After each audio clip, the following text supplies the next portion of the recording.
So yesterday was a pretty normal day. Wasn't a perfect day, but I bring it up particularly because it was a day where I did a number of things that weren't like a huge problem in the big scheme of things, but in the moment after I did them, I was like, okay, these aren't really things that I want to be doing, and I don't really feel proud of doing these things.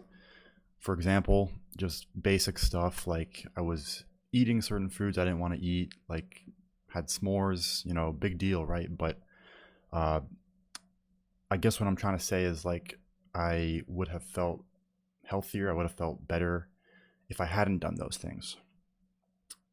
And then I realized also like there's certain days where it's not that I'm doing things that I don't want to do, it's that I'm not doing things that I do want to do. So maybe I don't go to the gym that day, or maybe I don't do reading, maybe I don't do as much work as I want to do. Could be any of these things. And comparing the two, and by the two, I mean not doing what I want to do versus doing what I don't want to do, most of the time it appears to be that doing what I don't want to do actually impacts me more than not doing what I want to do. So I hope that made sense. Like the basically what I'm trying to say is that sometimes it's not about what you don't do and what you wish you did, but it's a lot of the time it's simply what you actually did that you didn't want to do in hindsight that actually makes you feel worse.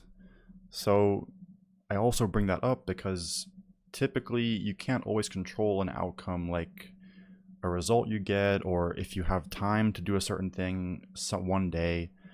But usually you can abstain from certain things like eating a certain food or going to bed late or something like that. Most cases, right? Obviously, this is not always true. Like life is life, but generally you have more power over not doing things than you do over doing things or getting certain results. And if you tie that into the conclusion that I've made, that generally speaking, it's actually what you end up doing that impacts you most in a negative way,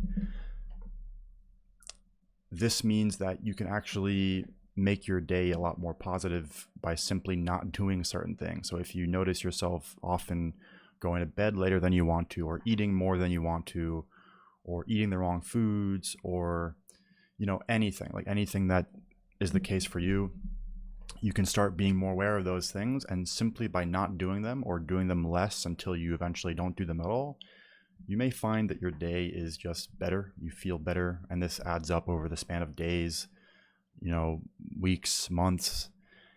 And also when you feel better in that way, that contributes to you wanting to do things that you actually want to do, like being healthier and taking care of yourself and being more productive. So yeah, just a small, short little tidbit right there.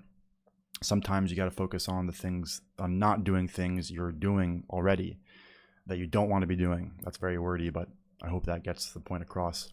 And then that can feed into doing things that you want to do.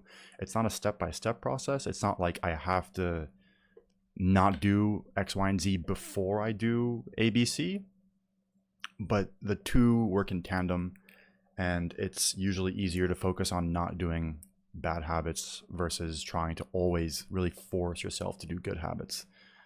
And then you feel better, and then you're doing good habits more easily.